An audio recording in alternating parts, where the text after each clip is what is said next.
I want to see the title PTSD changed to PTSI for injury rather than disorder. And it never crossed my mind until perhaps a year and a half ago. I had been talking to my patients and trying to explain to them that they had been injured, that this was a wound just like a physical wound.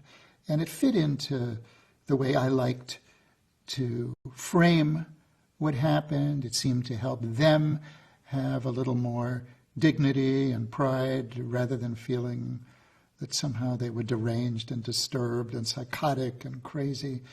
But then along came two people who had a powerful influence on me. One was Jonathan Shea, who had been using the injury model and talking about it in his books, in his lectures. We're close friends, and both of us are roughly the same age and pioneers in the field together. And because Jonathan dealt so much with military culture, you know, he's the scholar of the ancient wars in Greece and the author of Achilles in Vietnam and Odysseus in America. He's really passionate about calling it an injury. And then along came General Peter Corelli. Last year he was Vice Chief of the Army. That's the Vice Chief of Staff of the United States Army. That's a terribly important position. He cares about the troops. He cares about the men and women in uniform who are fighting. And they're coming home and they're not getting the help that they need. So Pete Corelli says, can't we drop the D? It's this D of post-traumatic disorder that degrades the men and women in uniform who need your help, doctor. They're not going to see you because they don't want to be assumed and accused of having a, quote, disorder. And in the military, if you're disordered, you don't progress in rank. You're not allowed to do what you have so much pride in doing. So the general actually writes to the American Psychiatric Association and asks them to change the name. Now, the American Psychiatric Association certainly cared. The president, John Oldham, went to meet with the general in the Pentagon. It was a historic meeting. And when Jonathan and I learned about this, we wrote a letter to the American Psychiatric, and we asked them, change the name from post-traumatic stress disorder to post-traumatic stress injury. And they cared about this. They held a telephone meeting with us. They had a very large forum at their annual convention with General Corelli there and with General Romeo Dallaire, who now is a senator in Canada, who commanded the UN troops during the genocide in Rwanda, and he had PTSD, and he became suicidal, and he has transformed Canada with respect to this diagnosis. He helped them get the equivalent of our Purple Heart for their veterans with PTSD. So we want to learn from Canada, we want to learn from the general. And then I started asking women, what about you? I talked with Gloria Steinem.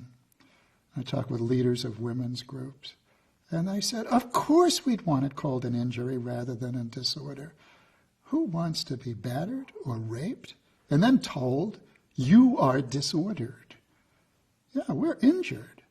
We've been physically injured. Our dignity has been injured. We've been placed in fear of death.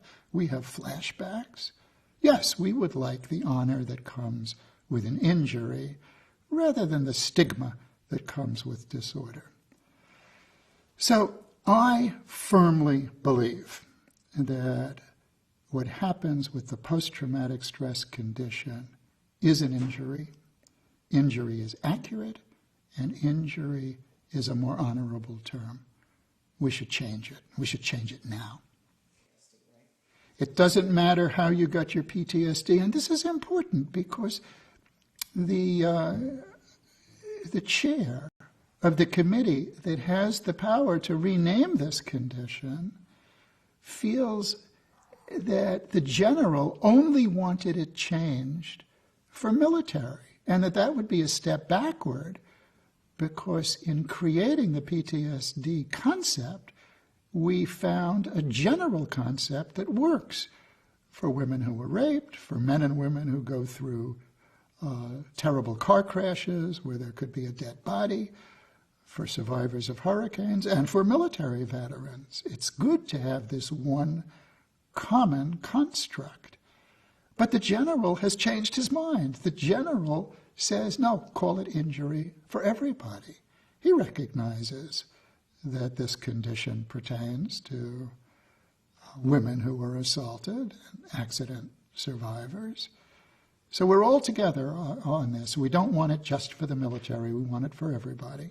I think the rumor that changing the name will reduce benefits for people with the condition is a red herring. And it's a very destructive rumor.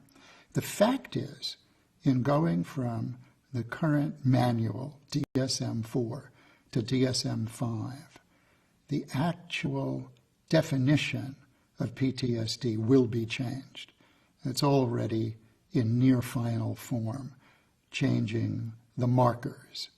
That's enough reason for any insurance company or any disability labeler to say, oh, we're going to reduce benefits. The name is just a name. The diagnosis is what matters. The guts of the diagnosis is what matters.